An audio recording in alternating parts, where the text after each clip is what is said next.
You ask Tiger to solve. This deals with linear equations with one unknown. The final result is x equals 6. Let's solve it step by step. Simplify the expression. Group like terms. Simplify the arithmetic.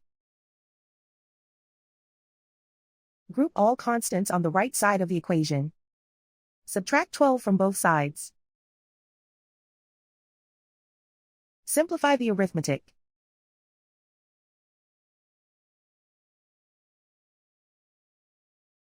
Isolate the x. Divide both sides by -5. Cancel out the negatives. Simplify the fraction.